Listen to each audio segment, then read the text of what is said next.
Salam alaikum wa rahmatullahi ta'ala wa barakatuh. Merci de nous rejoindre sur le plateau de Miséricorde. Nous conclurons, Inch'Allah, ce soir notre halte avec Surat Nisa en compagnie toujours des professeurs Essam Toualbi Taadebi, spécialiste en histoire des institutions et de droit musulman, et professeur Issa Belmekki, professeur en anthropologie sociale et politique. Nous nous sommes arrêtés la semaine dernière sur les explications qu'elle ait commencé à donner professeur Issa Belmekki autour du verset 34 de Surat Nisa.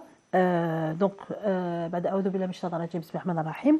Allah dit dans le verset 24 الرجال قوامون على النساء بما فضل الله بعضهم على بعض وبما أنفقوا من أموالهم فالصالحات قانتات حافظات للغيب بما حفظ الله واللاتي تخافون نشوزهن فاعظوهن واهجروهن في المضاجع واضربوهن فإن أطعنكم فلا تبغوا عليهن سبيلا إن الله كان عليا كبيرا.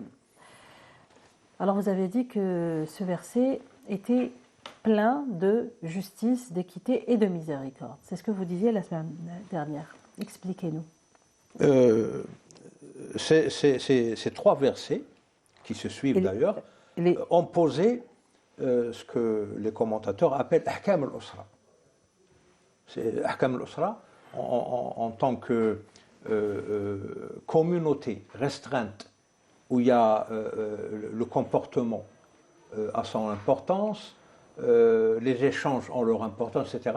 Donc cette petite communauté qui est à la base de la société, qui est la cellule fondamentale de la société, Allah subhanahu wa ta'ala, il a précisé que l'homme, c'est-à-dire le mari, zawj, bon, même la femme s'appelle zawj, le mari, l'époux, prend la responsabilité, il est responsable. C'est ça le qawama, c'est la responsabilité en tant que charge morale, physique et morale et matérielle. C'est ça le qawama.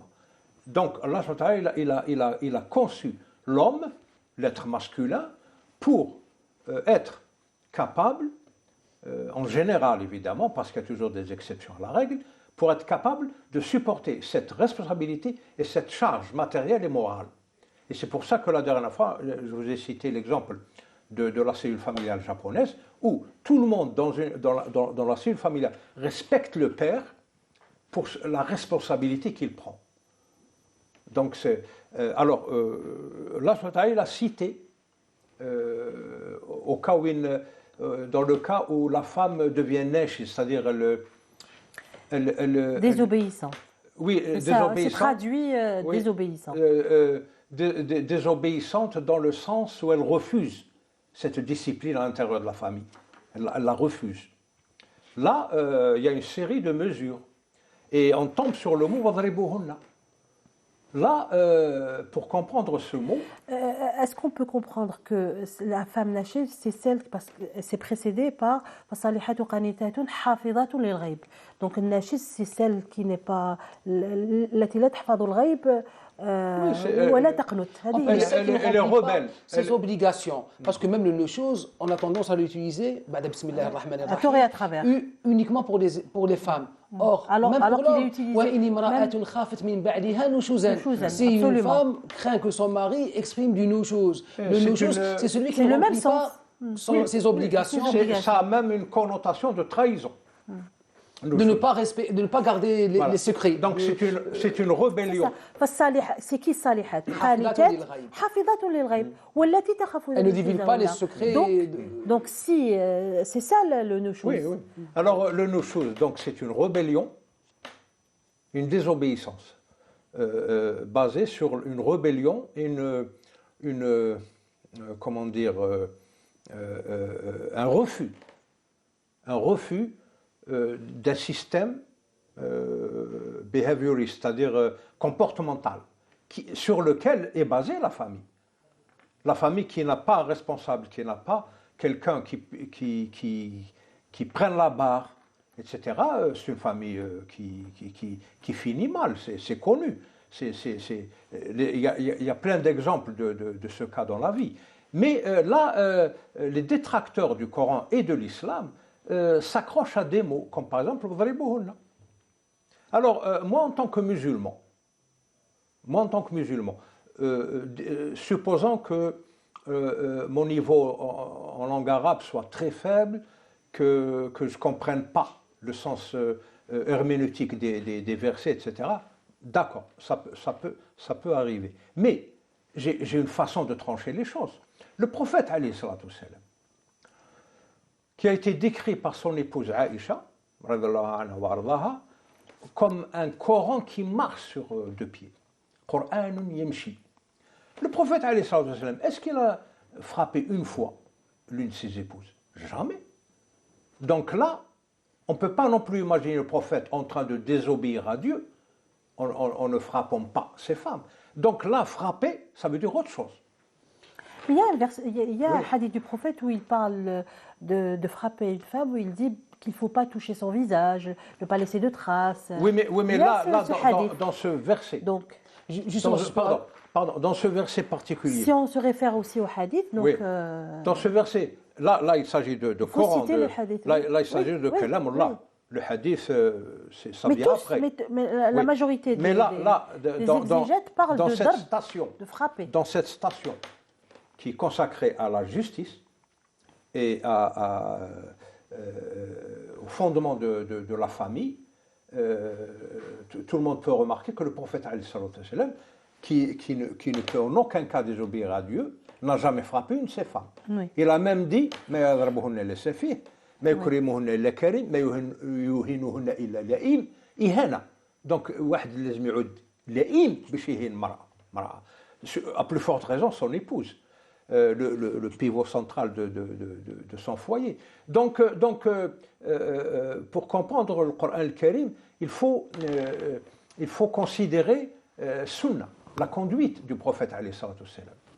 Et les hadiths qu'il a dit à ce propos, il faut les replacer dans leur contexte. Pour que tu montres aux gens le sens de ce qui leur a été révélé. On ne peut pas comprendre le Coran convenablement si on ne se réfère pas à la conduite du prophète. S'il vous plaît, parce qu'on n'est pas obligé non plus de rentrer dans les polémiques qui nous sont imposées par des occidentaux ou là, des non-croyants.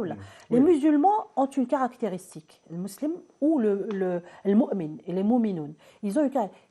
Sami'na wa ata'na. Maintenant, c'est dit dans le Coran, et frappez-les. La majorité l'ont compris, frappez-les, frappez-les. Dans ce verset-là, il est dit on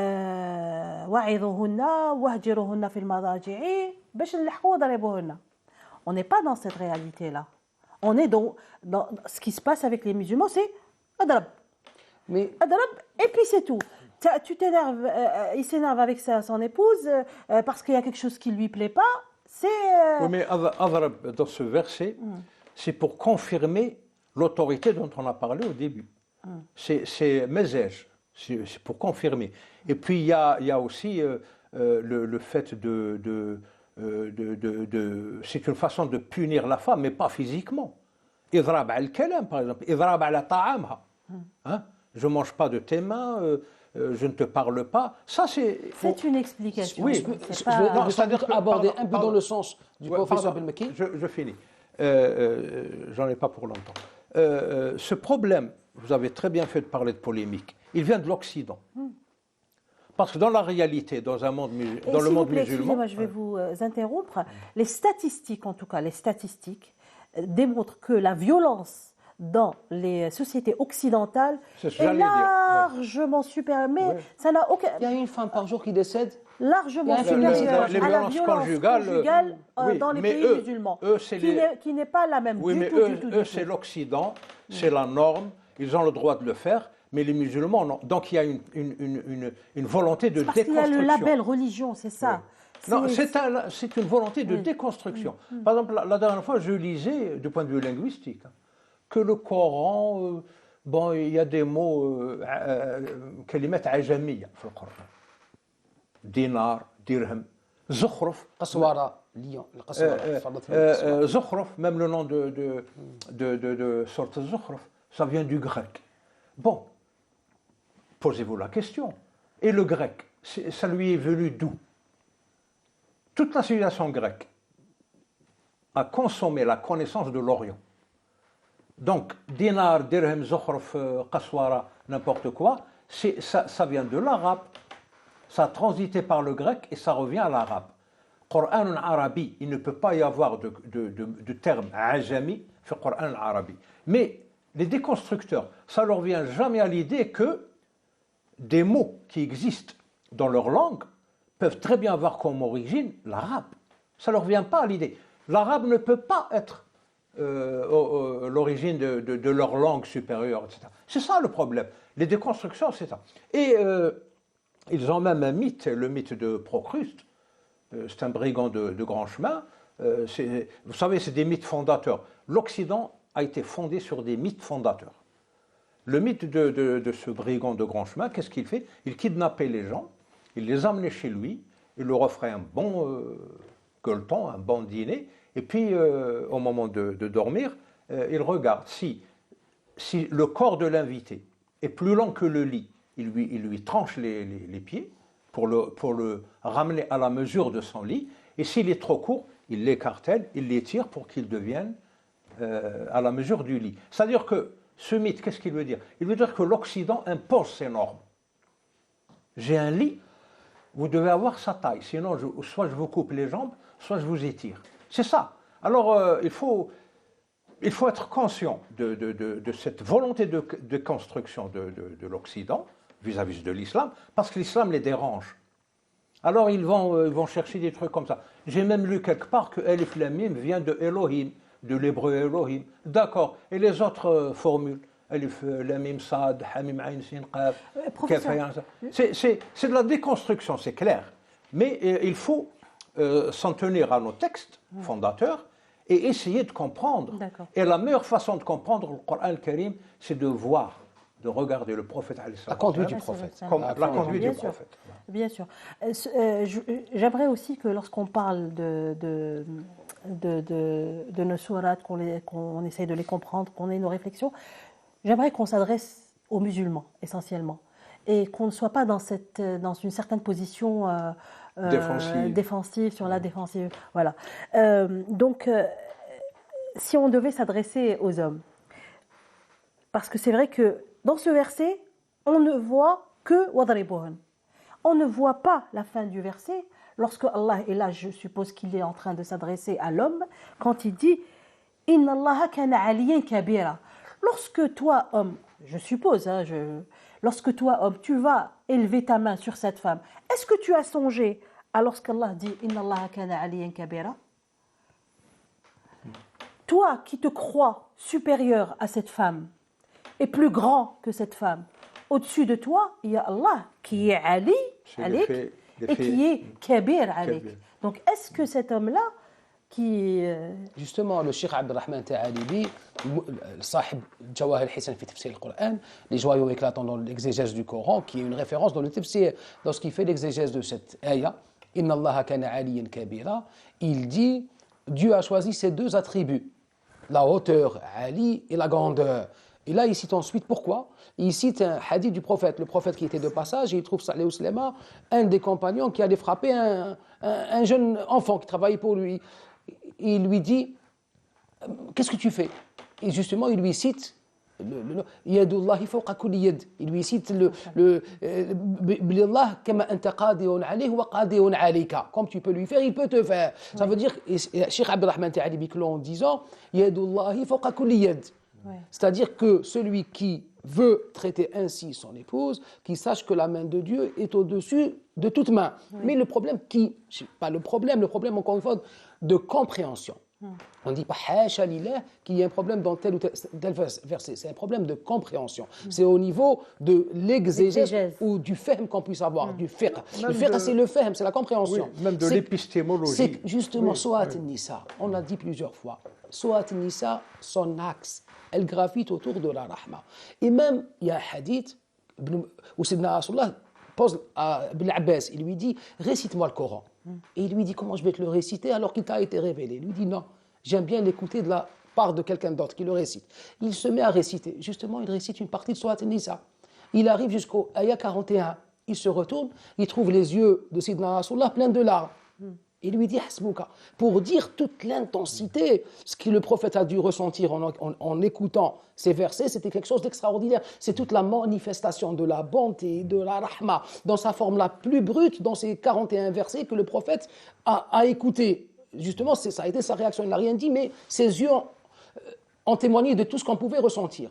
Or, le problème de compréhension, d'un côté, c'est la sourate de la rahma, et d'un côté, ce n'est pas simplement les non-musulmans ou les détracteurs de l'islam qui le disent, mais parfois le doute, les SF, au grand dommage, sont par même des musulmans eux-mêmes. Comment, en même temps, avec toute cette rahma, à l'époque des conventions internationales, à l'époque de la pénalisation de la violence à l'égard des femmes, comment un verset ordonne de frapper les femmes? Justement, ça suscite de l'incompréhension, pas simplement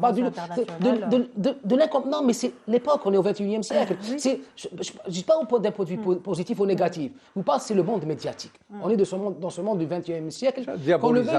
Mais on y est. Mais nos jeunes en particulier ne comprennent pas ce phénomène. Là, il faut revenir vers l'histoire de la révélation de ce verset lui-même. Mais bien sûr que personne ne peut comprendre ce verset. Vous parlez des jeunes, ils ne peuvent pas comprendre ce verset s'ils lisent ce verset seulement. Il faut lire le Coran dans son intégralité. Voilà. Comme je l'ai dit au début, le Coran est holistique. Et en même temps, j'aboutis juste à l'idée que je veux transmettre. Le problème se pose essentiellement dans la traduction. La traduction, frappez-les avec un point d'exclamation. Et vous savez que dans le droit musulman, al-amr yufidul wujub. Lorsqu'il y a un fait al-amr, lorsqu'il y a fait quelque chose, ça veut dire que vous êtes obligé de le faire. Or, est-il concevable que le Haqq tabaraka wa ta'ala ordonne aux musulmans, comme il a dit aqimus salat, il ordonne de frapper les épouses. Et alors même que le prophète, vous l'avez bien cité, il dit ne frappe les femmes que les idiots, que les imbéciles. Alors le prophète ne peut pas dire d'un commandement divin que celui qui l'applique. Et à partir de là, on est obligé de faire de l'interprétation. Vous savez, il y a un autre sens. Il y a autre chose dans ce verset. À nous de le découvrir. Mais ce qui est certain, c'est qu'on ne peut pas le prendre à partir de là. Certains mufassirin, comme Ibn Arabi, qu'est-ce qu'ils ont dit en interprétant, pour aborder un peu dans votre sens, Ad-daribuhunna, c'est pas le darb physique d'aller frapper. Il dit certains ont dit ça, mais Ibn Arabi dit c'est-à-dire, il prend une simple serviette, il la lance sur elle. C'est ça le darb. Il y a un autre hadith où Sidna Ayyub, il avait juré de frapper son épouse. Voilà. Il lui dit un simple cordon et fait juste le geste. Il y a le hadith du prophète sallallahu alayhi wa sallam qui dit, si vous devez la frapper, si vous vous énervez et que vous êtes dans cette action-là, prenez un siwak. Justement, c'est pour ça que certains mufassirin disent le mot frapper. On n'est pas dans les congés maladie de mois. C'est une simple serviette. Et d'autres ont dit ne leur adressez pas la parole. Parce que yadribuna fil ard, yadribuna ard al-ha'id. C'est-à-dire ne leur adressez pas la parole. Parce que si c'était le fait de frapper physiquement, le prophète ne l'a jamais fait. Bien au contraire, il disait que. Et puis, holistiquement parlant. C'est que ça a un autre sens. Ça, c'est holistiquement parlant, l'islam c'est impossible. Il ne peut pas inciter ou encourager la violence conjugale. C'est contre l'esprit de l'islam et du Coran. Donc ça, c'est la vision holistique. Mais moi, j'en ai parlé dans le contexte du verset qui concerne Ahkam al-Usra. Là, on est dans le contexte de la famille, c'est-à-dire où les responsabilités et l'autorité et la hiérarchie sont définies. Il ne faut pas sortir du contexte du verset. Dans ce contexte, le mot « odribuhunna », moi je pense, personnellement, je ne suis pas un faqih, mais personnellement, je pense sur l'idrab, c'est-à-dire soit ne leur causez pas, ne leur adressez pas la parole, ou jetez. C'est un geste, c'est symbolique. Exprimez votre mécontentement, c'est ça. C'est pour exprimer le mécontentement. Parce que je suis en position de responsable, c'est comme un patron. Ma femme, si elle travaillait chez un patron, et si elle fait quelque chose qui est extérieur au règlement intérieur de l'entreprise, ben, il a le droit de lui faire des reproches, de la réprimander. C'est ça la réprimande, c'est le concept de réprimande. C'est pas battre physiquement quelqu'un. C'est pas ça dans le contexte du verset. Ça, c'est une chose. Deuxièmement, ce mot, à mon humble avis, il est utilisé pour confirmer cette autorité maritale du mari. C'est uniquement pour ça. Ce n'est pas pour blesser ou défigurer ou faire mal à sa femme. Ça ne peut pas exister en islam, ça. C'est contre l'esprit de l'islam et du Coran. Donc le Coran, il y a cette vision holistique et le contexte du verset. Vous avez cité la famille, justement, juste une petite parenthèse, une des particularités de Surat An-Nisa, justement, pourquoi elle a été appelée Surat An-Nisa? Les mufassirin se posent la question. C'est la sourate qui cite le plus, le nom femme, justement Nisa. Il est cité 11 fois. Et les orphelins. Et là, on rappelle la différence entre le féminin. L'islam y fait parfois référence sous l'appellation Dhakar Unta. Généralement, le Dhakar Unta, c'est pour les enfants. Les Dhakari mitlu haddil untayayn. C'est dans les successions, le mâle et la femelle. Parfois, on trouve l'appellation Al-Mar'a. D'autres fois, Al-Zawja. Quelle est la différence entre les deux?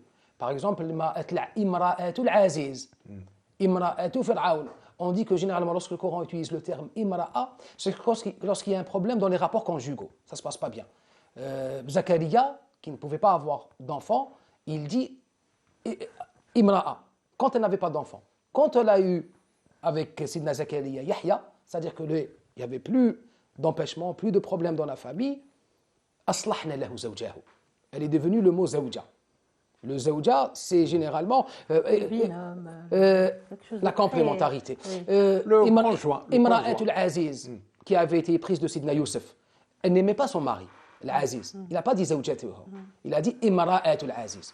Asya, Imra'atul Fir'aun. Parce qu'il n'y avait pas cette complémentarité. Là, il y a le zawja qui va venir. Zawja et le zawj. Il va y avoir le plus utilisé, c'est le zawj, généralement. Le Coran utilise le terme zawj.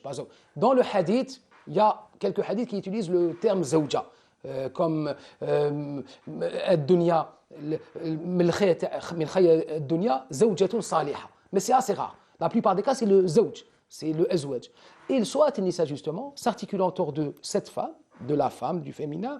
Il y a le mariage qui a cette dimension sacrée. Akhadna minkum mitaqan ghalida. Le mariage ne devient plus un simple contrat.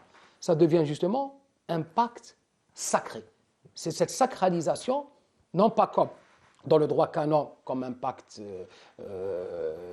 quasiment où le divorce n'est pas concevable. Non, ça reste un contrat, mais sacralisé par ce mitaq, qui devient un pacte et qui va imposer justement tout un ordre, une série de préceptes et de droits conjoints entre les deux époux. C'est important ce que vous dites, mais il y a une autre explication.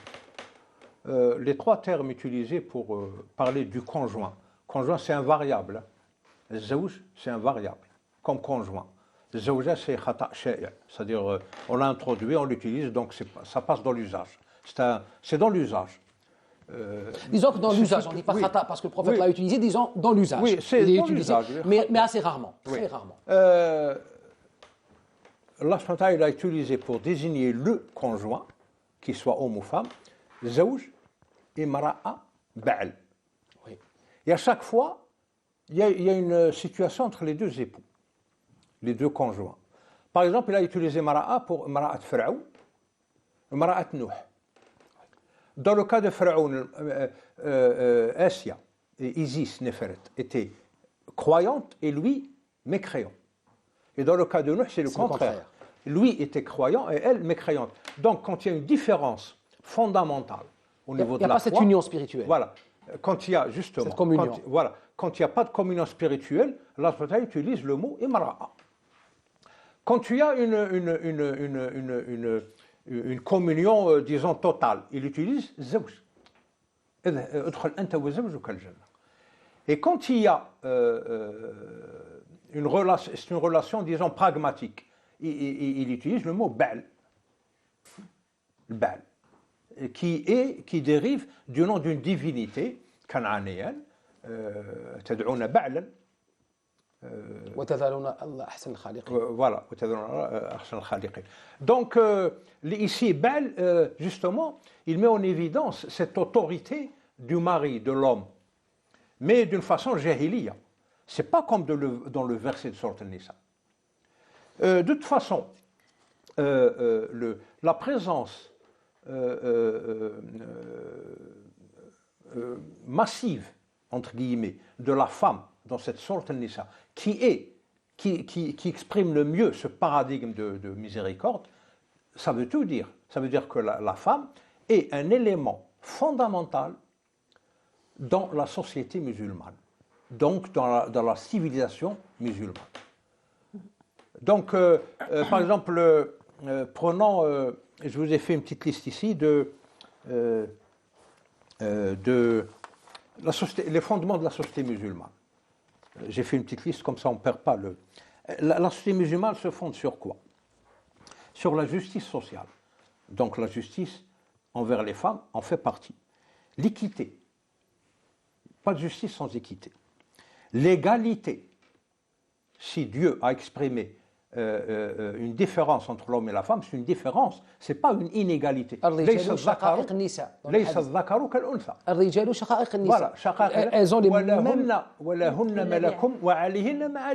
C'est l'égalité absolue, mais dans un cadre de différence.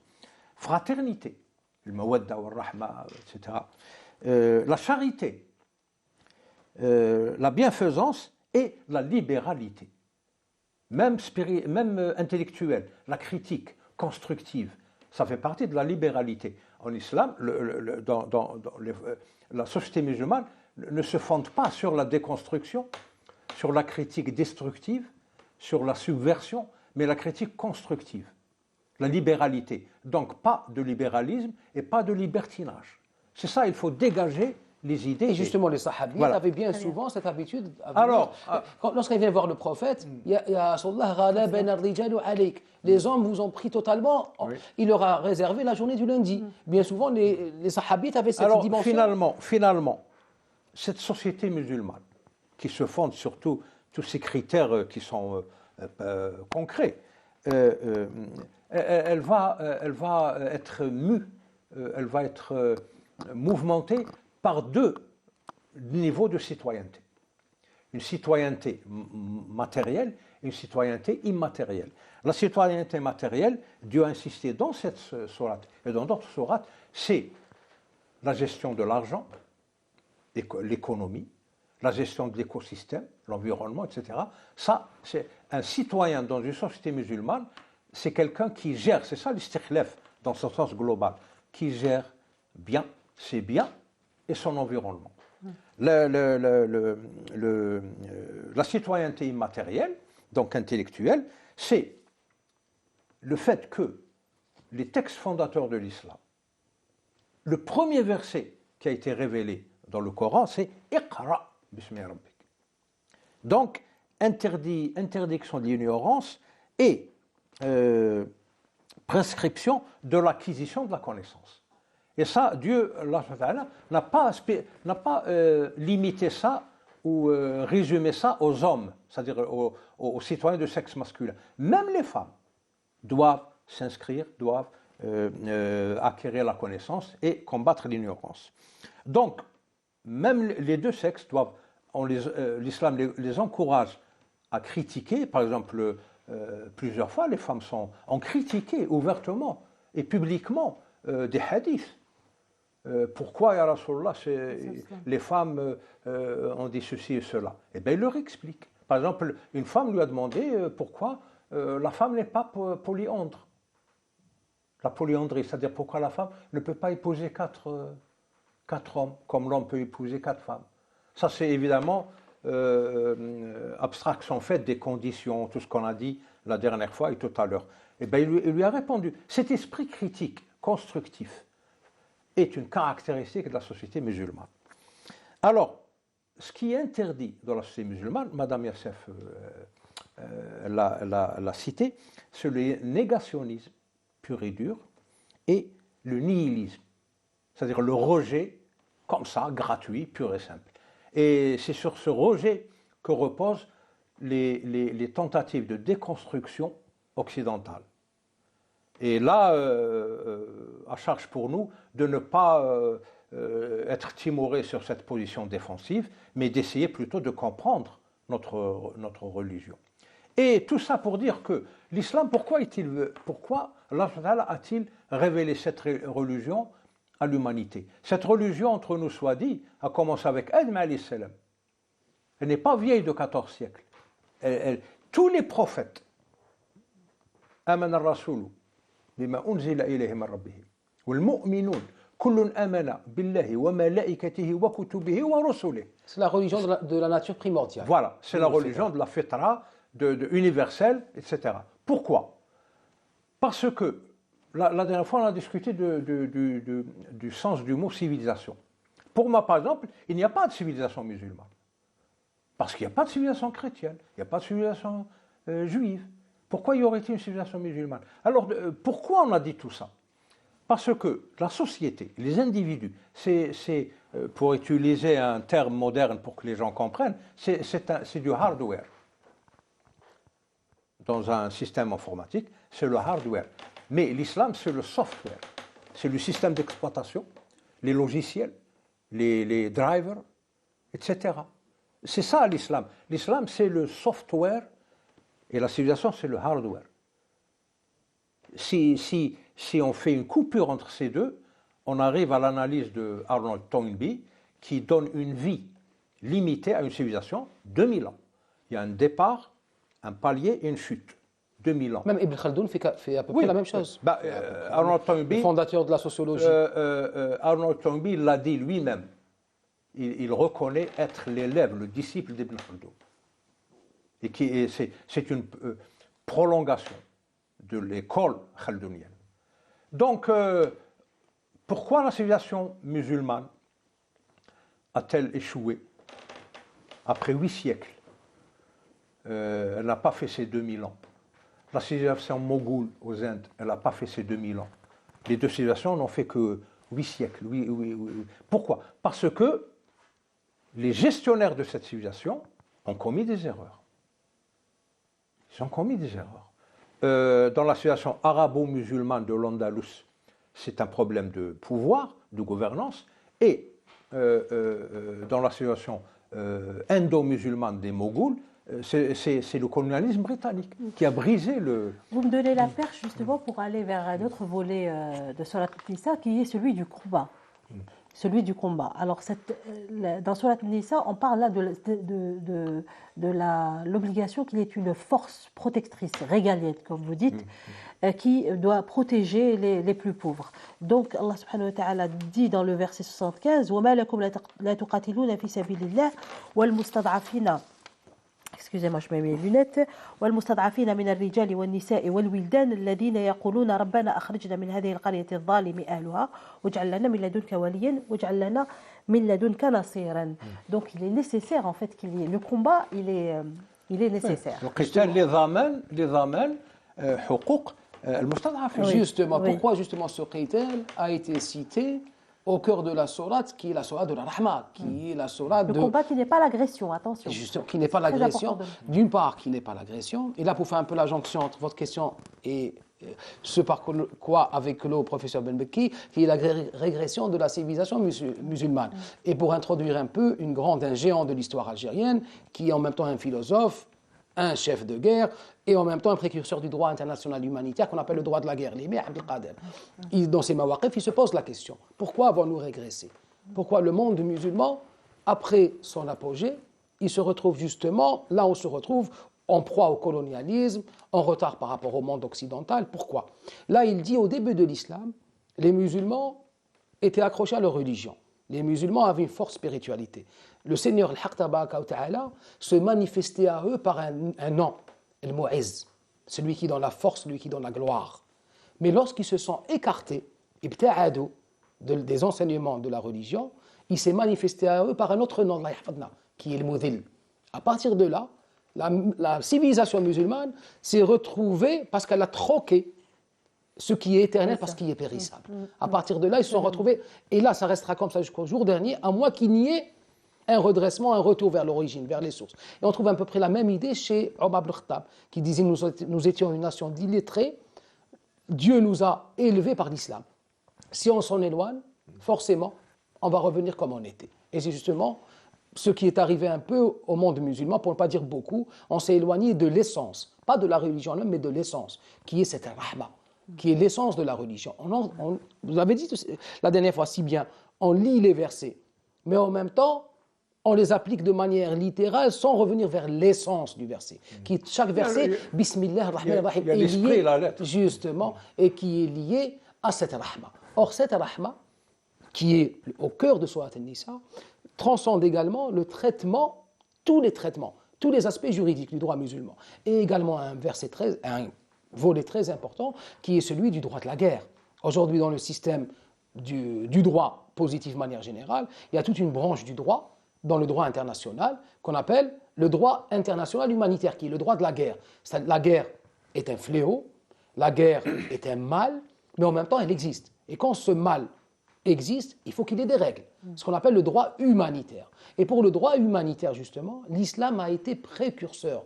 Le traitement a imposé, aux prisonniers de guerre, à ce qu'on appelle en droit positif les non-combattants, les femmes, les enfants, les vieillards. Il y a toute une panoplie de règles. Et pourquoi j'ai commencé avec j'ai commencé de déontologie de la guerre, j'ai commencé avec l'imam Abdelkader. Parce que l'imam Abdelkader, justement, en 1843, ces règles existaient, mais elles étaient coutumières. Elles étaient liées à ce qu'on appelle fotoua, la chevalerie. C'est-à-dire qu'un chevalier, un vrai guerrier, ne tue pas les faibles, ne tue pas ceux qui ne combattent pas, ne tue même pas le combattant qui jette les armes, parce qu'il est lié par un devoir de chevalerie qui était... Mais l'imam Abdelkader, qu'est-ce qu'il fait?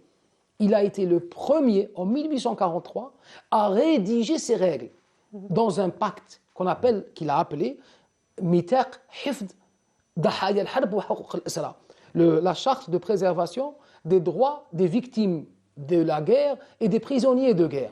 La Convention de Genève, 1864. Près de 40 ans avant le CICR, le Comité international de la Croix-Rouge et les conventions de Genève, l'imam Abdelkader a été précurseur. Mais l'imam Abdelkader... Le CICR, il s'est inspiré de cette chose. Il s'est inspiré, justement. Il était ascétif, il était au courant du patrimoine musulman, il était au courant... Henri Dunant. Henri Dunant, il était au courant, il connaissait l'imam Abdelkader sans doute, et justement, ça l'a fortement inspiré. Et puis il a assisté à la bataille de Solferino. Un massacre.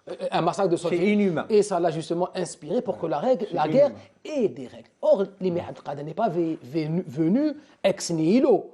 L'imam Abdelkader était rattaché à une foi, rattaché à un patrimoine qui est l'islam spirituel.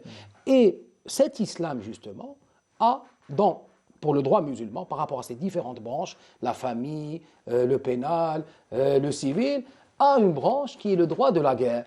Et le droit de la guerre, justement, le prophète, et le Coran, il y a beaucoup de règles qui vont imposer le bon traitement aux prisonniers de guerre. Il y a même un hadith qui disait, où un des prisonniers, un ancien prisonnier de guerre du prophète raconte, sallallahu alayhi wa sallam, j'étais prisonnier de guerre chez le prophète, et ses compagnons, ils n'avaient qu'un morceau de pain. Ils préféraient me le donner en tant que prisonnier de guerre, et eux restaient sur leur faim. Là, pour vous dire tout le bon traitement. Et justement, c'est pour ça que ces règles de combat et de traitement et qui doit être réservé même durant la guerre, qui est un mal absolu en elle-même, mais ont été intégrés parmi les sourates, c'est celle de la Nisa de la Rahma. C'est de l'agression. Lorsque ça devient ici, dans ce verset-là, on parle de protection. Là, le qital, c'est pas une guerre, c'est un moyen de coercition. C'est un moyen coercitif pour les amènes, pour garantir les droits des catégories sociales vulnérables. C'est un moyen de coercition. Ce n'est pas une guerre. Il y a cette obligation qu'il y ait une force protectrice qui soit toujours assez proche de son arme pour protéger justement les pouvoir qui n'est pas fort n'en est pas un. Seulement, il faut utiliser cette force dans l'esprit de la loi. Ce que les fuqaha appellent hifdhu baydat l'islam. Protéger ce socle de l'islam, de la société musulmane, de balad l'islam. Justement, il faut avoir, même le Coran le dit, a'iddu lahum mastata'tum min quwwatin wa min ribat al-khayl. Il faut que vous ayez une force militaire, policière, appelons-la avec des termes dissuasifs, exactement, avec tous les termes à la rigueur, qui protègent votre nation de ses ennemis. Mais jamais créer un arsenal comme ils le font en Occident maintenant pour détruire l'humanité, pour s'autodétruire. C'est-à-dire, préparez ce que vous pouvez, ce qui est en votre selon vos possibilités. Pourquoi? C'est pour pouvoir un jour vous défendre. Tout à fait. Et même être une force de dissuasion. Voilà. Ou les dissuader carrément, ils vous envoient. Mais ça s'arrête là. L'islam n'est pas agressif. La guerre, elle est soit dissuasive, soit défensive. Elle n'est jamais offensive en islam. Donc le qital qui est cité ici, c'est entre le verset 60 et 104. Déjà, c'est une grande station. C'est pour garantir, c'est un moyen de coercition pour garantir les droits des faibles et des catégories vulnérables. Et même le Sebab al-Nuzul. C'est un attribut régalien du pouvoir. Et la raison d'être de ces versets, et des versets qui parlent du djihad, sont essentiellement défensifs. Au début, le musulman n'avait pas le droit, pendant 2 ans, n'avait pas le droit, et pendant toute la période mécoise, de riposter aux agressions qui lui étaient infligées. Si c'est votre ennemi. C'est toujours valable, ça. Oui, mais et c'est toujours valable.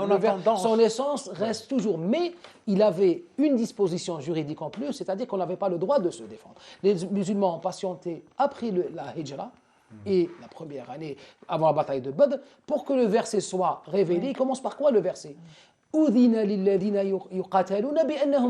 Autorisation est faite pour ceux qui ont été pourchassés et attaqués de se défendre. Voilà. Et pourquoi à la fin? Si Dieu ne défendait pas les gens les uns par les autres, c'est-à-dire des institutions chargées de défendre la communauté, des mosquées auraient été détruites, des synagogues, des lieux de culte. C'est-à-dire que sans cette protection, sans cette lutte pour défendre sa patrie, pour défendre sa nation, il n'y aurait plus de religion. Oui. Les lieux de culte seraient détruits. Oui. En tout cas, les détracteurs de l'islam, ils ont bien lu, très bien lu même, les textes fondateurs de l'islam. Alors ils les déconstruisent. Par exemple, le mot jihad est utilisé à tort et à travers. Et ils ont même créé dans leur micro-ordinateur les djihadistes, l'islamisme, ceci, cela. Les djihadistes, c'est des gens qui veulent imposer par la force leur religion, asservir l'humanité, etc. C'est pour diaboliser l'islam, tout simplement. Mais le djihad, Roger Garaudy a très bien compris ce que c'est que le djihad en islam. C'est la résistance. Elle peut être armée, comme elle peut être psychologique, morale, intellectuelle, législative. C'est-à-dire, le djihad, c'est un mot général qui inclut le qital. C'est pour ça qu'il y a un hadith qui dit au jour dernier, le sang des martyrs et l'encre des ulama, hibal ulama wa dam shuhada, sera mis sur la pesée. Et finalement, qui l'emportera? Hibal ulama. Parce que le djihad, c'est une période. Or, les savants, le djihad intellectuel est valable pour toutes les époques et c'est un travail constant, permanent. Ce qui est triste, c'est que les musulmans eux-mêmes, pour des raisons d'épistémologie, de transmission de savoir, du système éducatif, etc., qui ne sont pas à la hauteur, ils ne comprennent plus leur religion. Si vous n'êtes pas capable de vous placer dans le contexte holistique du Coran et dans le contexte spécifique du verset, toujours professeur pour le djihad. J'ai oublié qui avait fait cette analyse. Sur plus de 17 ou connotations de djihad dans le Coran, 80% ont une valeur spirituelle. Spirituelle, oui. Un sens spirituel, un sens de résistance et non pas de lutte armée. Il y a 3 ou 4 qui ont une connotation, si on peut dire, armée. Oui, mais pour le reste, c'est un concept isotonique. Et même le prophète l'a dit à la fin d'une bataille, on est revenu du petit djihad vers le grand djihad. Mais quel est le grand djihad akbar min hada ya Rasulullah? Est-ce qu'il existe un djihad plus grand que celui qu'on vient de vivre? Il aurait dit oui. Djihad nafs. C'est résister à sa psyché, c'est-à-dire de faire le combat au kafir qui se trouve en nous. Oui. C'est-à-dire justement ce versant négatif de nous-mêmes et qui est un combat permanent. Si vous permettez, j'aimerais qu'on traite un dernier point, peut-être d'autres, je ne sais pas, parce qu'il ne nous reste pas beaucoup de temps. Je pense juste quelques minutes. Il y a quelques versets après ceux liés au combat, il y a le verset lié au danger de la désinformation. Et donc tout cela peut être imbriqué. Allah subhanahu wa ta'ala dit وَإِذَا جَاءَهُمْ أَمْرٌ مِنَ الْأَمْنِ أَوِ الْخَوْفِ أَذَاعُوا بِهِ. Donc, quelle est l'importance justement de comprendre que divulguer l'information peut faire balancer le poids de la justice. Et donc après, forcément, de tout ce Oui, qui vient là, avec. ça fait intervenir aussi le concept de munafiqin. Vous avez parlé de désinformation. La désinformation peut être, comment dire, délibérée. Elle peut être un but en soi.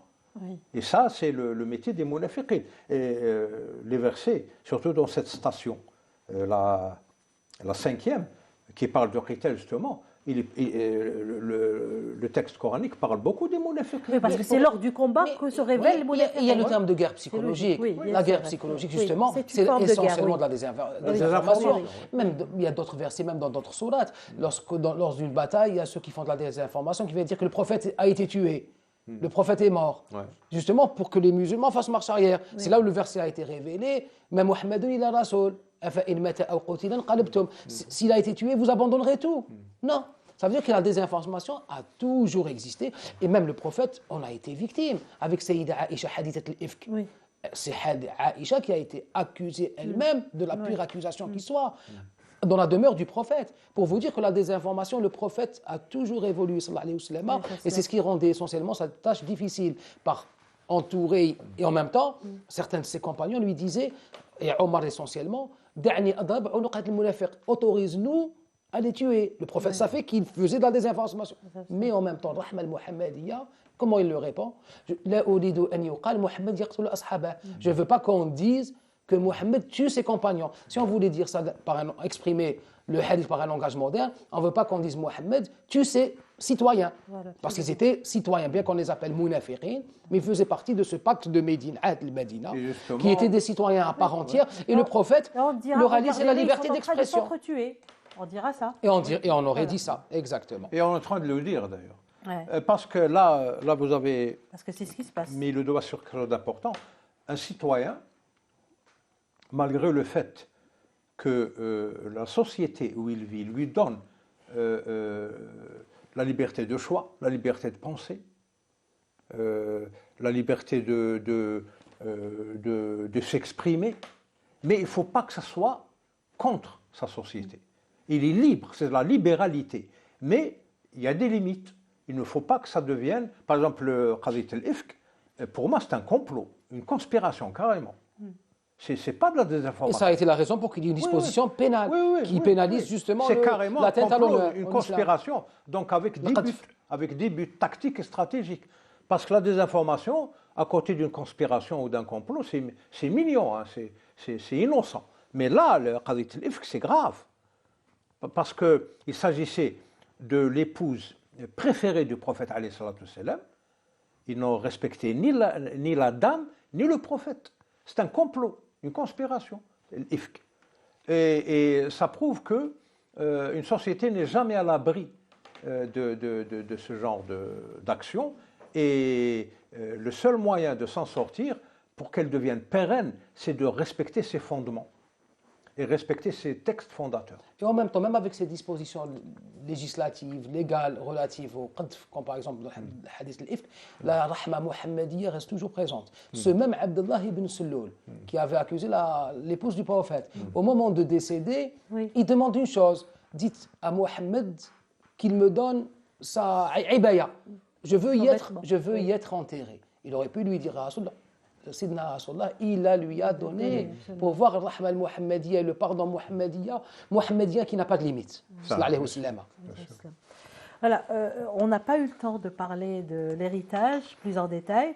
On n'a pas eu le temps de parler de l'importance des transactions financières et la vie humaine elle-même, puisque Allah subhanahu wa ta'ala dit « Wa la taqtulu anfusakum, inna Allaha kana bikum rahiman » On n'a pas parlé de beaucoup de choses.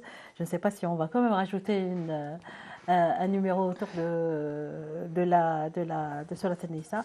Merci à vous. Merci à vous aussi de nous avoir suivis. On se retrouve la semaine prochaine. Salam alaikum wa rahmatullahi wa barakatuh.